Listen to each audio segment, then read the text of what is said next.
Uh-oh, Hagatha has seen you. Well, you are the gentleman, saving me a lot of trouble by coming here.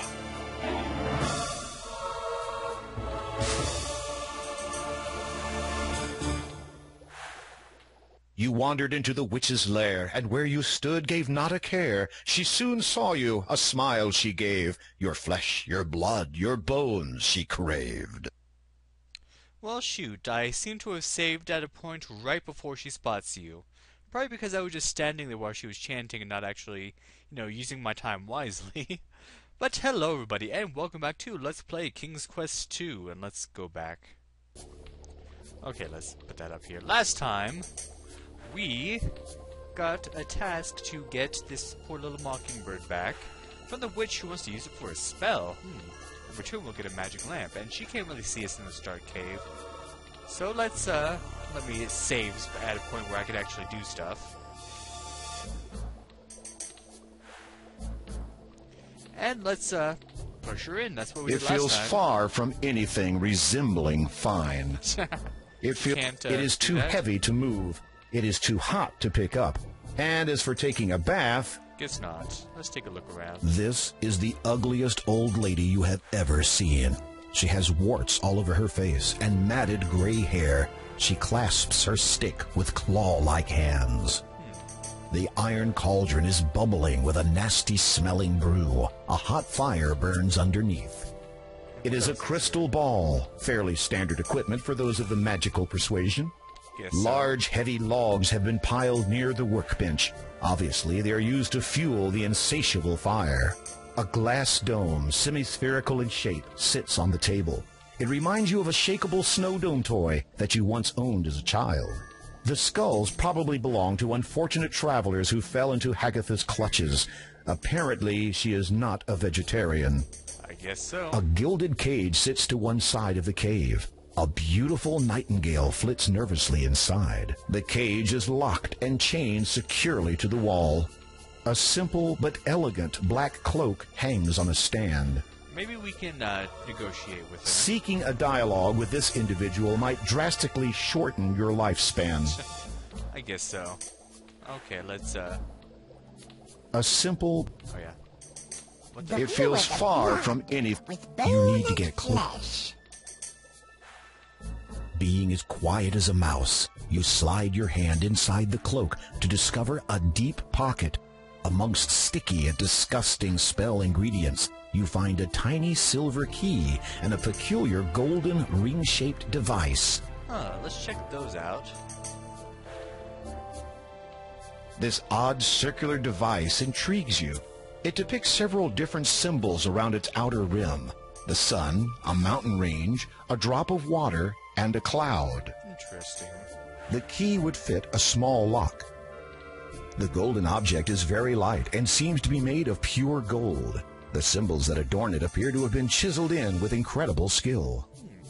The key would fit a small lock. Okay, yeah, we've already said that. Will make my complexion young and fresh. Uh-oh, Hagatha has seen you. Shoot.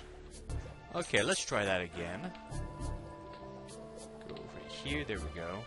Let's grab the Upon bird. attempting to lift the bird cage, you notice that it is attached to a thick chain and bound by a small lock. Obviously, you can't take the cage while it's still chained to the wall. Ah, and that's why we needed the key.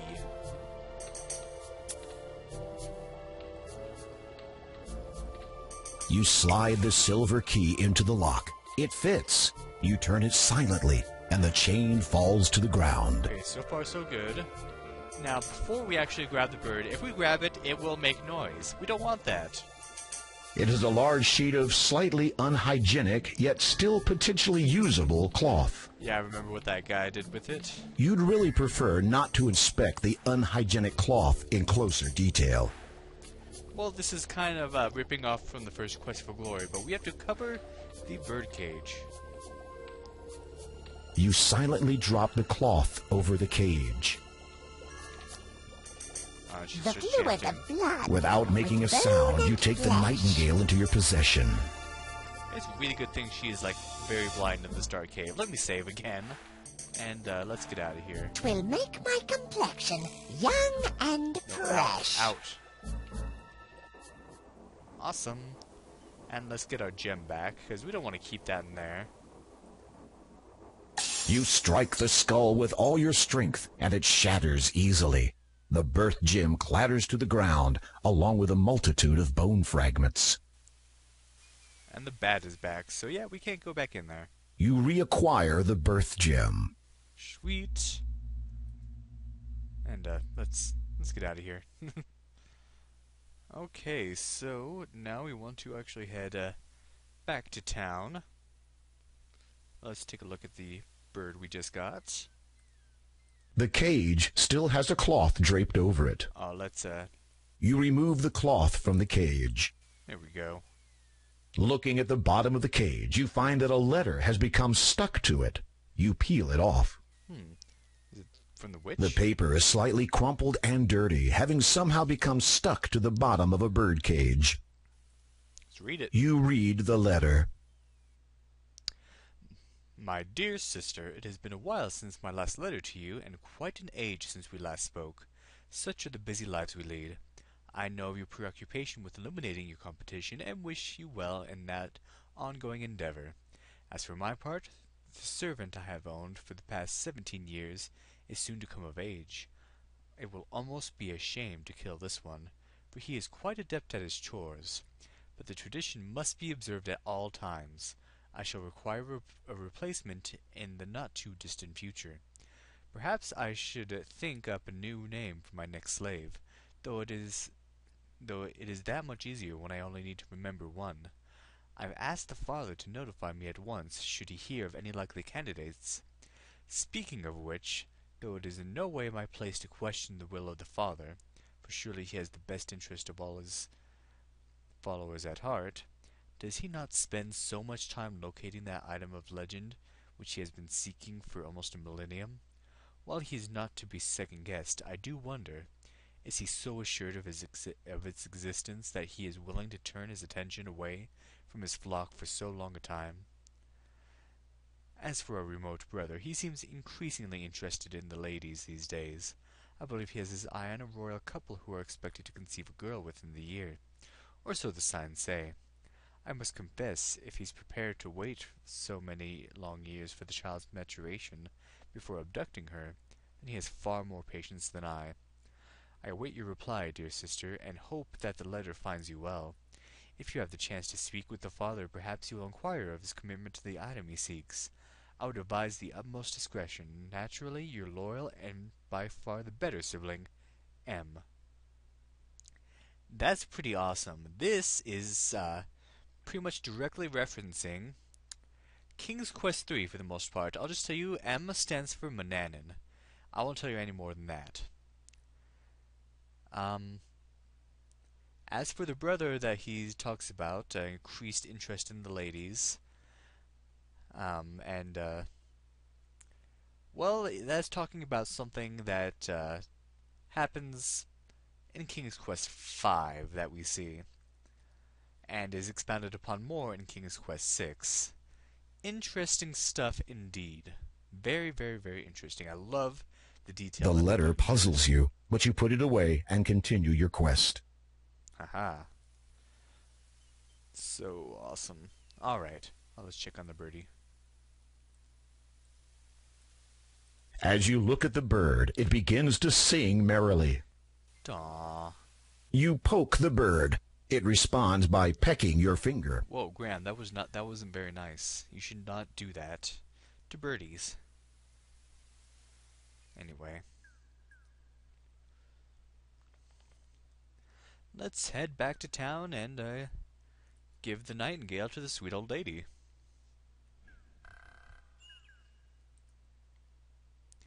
Doop doop doop doo. Come on. There we go.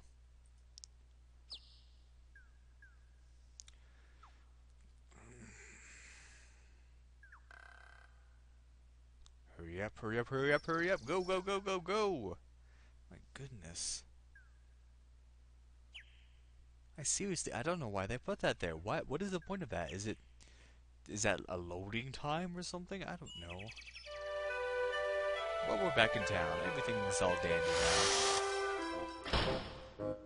Hello, Miss Old Woman. I got your pet birdie back. Aren't you happy? You offer the nightingale to Angelina. The sheer elation on her face almost makes the whole risk worth the while. She snatches it from you and proceeds to fuss over the bird. Aww. You wait for a moment, but it seems she no longer notices you. She missed the birdie. If you don't mind, about the lamp you promised me in trade for the nightingale? The shopkeeper looks up at you vaguely. She gradually remembers that there is another being in her world. Yes? Oh, yes, take it. You'll have no beginning of use with it. Don't you mean no end of use? Of course. Whatever you say, dear. Maybe that first one was the more right one. You hear Angelina muttering cheerfully to herself as she exits. Finally, I have the final ingredient for that marvelous youth potion. What? I'm going to beat you to the punch, my dear Agatha. Serves you right for hoarding this sweet, juicy thing to yourself. You feel a nauseous tinge in your stomach. Well, at least the lamp is now yours. That's horrible. Poor nightingale? I think I called it a mockingbird before. Sorry, it's a nightingale. Oh, jeez. Aww, how many witches are in here? Placing your grubby hands all over unsold antiques may not be held in high regard. I want the lamp. You take the old lamp. Alright, let's take a look. The oil lamp is fashioned of brass and has been tarnished. There's a spout at one end and a round handle at the other. The lamp is empty inside. And wait, wasn't that old woman before saying that she doesn't like magic, but she wants to let things take their natural course? What's this whole youth potion thing? Oh well. Alright, it's You time. rub the lamp and wait expectantly, but nothing happens. You're about to give it another try when a small puff of smoke appears at the end of the spout. It clears, revealing Alright, it's a a note. note. As you remove it, the lamp disappears. You read the scroll. To the unlucky fool who bought this lamp. As you may have gathered, this lamp no longer contains a fabulous genie, as my former master, praise him in his greatness, has released me with his final wish. Well, that's okay. However, as a consolation, please be advised of the following. The shopkeeper is not to be trusted. She dabbles in the black arts and keeps rather distasteful company. May these words reveal what lies beneath, and may your findings lead you to a higher position in life. So hard like a stone and white like snow, so silent the man who guards what's below. May you forever know the beauty of freedom. Signed, Nivor Will, Genie. And that is actually an anagram of Robin Williams, who played the genie in Aladdin. Isn't that pretty cool? Alright.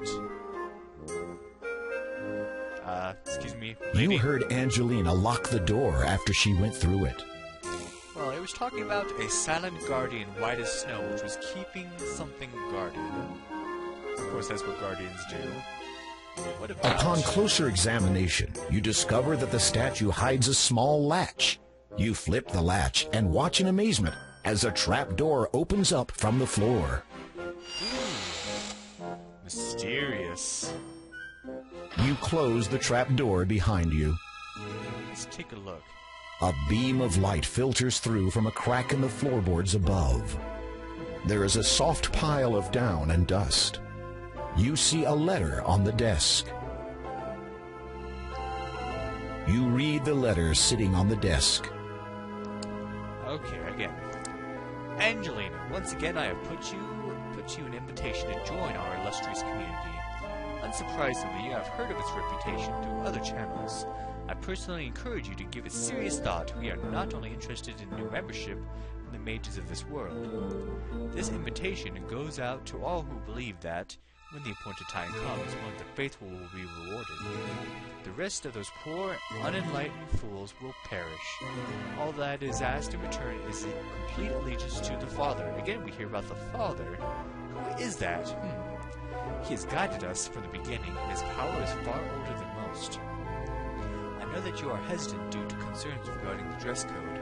Let me assure you that black will look simply charming on you, dear. My gratitude goes out to you for your flattering assertion that I would make a fine ruler of Kalima. What a shame that the former ruler has lost all interest in his homeland. I cannot blame him, however. The change struck him quite hard. Change? And it's capitalized, if you notice that, the change. To answer your earlier question, yes, I have acquired a nightingale. They are most uncommon in this region, and yes, I am quite sure that if it is the final ingredient required to complete my youth potion. As much as I would like to share it with you, I'm afraid that a single nightingale will provide only enough solution for one person. In any event, I shall, of course, pay you a visit the moment the youth potion takes effect. H, which of course stands for Hagatha. It just means that letter extremely large. I know it's between the foreground, but still, we're right up against the desk, and it's still, like, as big as his torso. Oh well. What else is down here? A tangled mass of jewelry and chains have been dumped into boxes and pushed up against the back wall. Several large items have been covered with cloth to protect them from the dust down here. A large double-bladed broadsword leans against the bench. It looks like an expensive antique. You see a colorful rolled-up carpet. I want that. As you pick up the carpet, you notice a small label which reads, "Property of Al Den." There might be a faded letter or two in there, but you cannot be sure. You can guess Above what that you, is. from the back room, you discern Angelina's voice. I did it! I did it! The youth potion is finally finished. All I need to do now is drink it. Angelina, show yourself, you scurvy wench. Agatha? My dear! What an unexpected surprise! Don't you play the fool with me. I know you stole it. Stole? Really, I do not know. Silence. For your lies and deceit, there can be only one consequence. No, please. I can explain. I said silence. Oh, and one more thing. Your invitation to join us is revoked. What is this? Ah, the youth potion at last. Oh no! Drat! Now what was that spell for removing floorboards? Curses! I shall have to go back and look it up.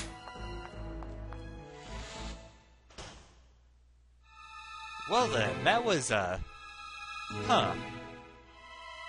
I guess that lady got what was coming to her. There is a soft pile. Yeah.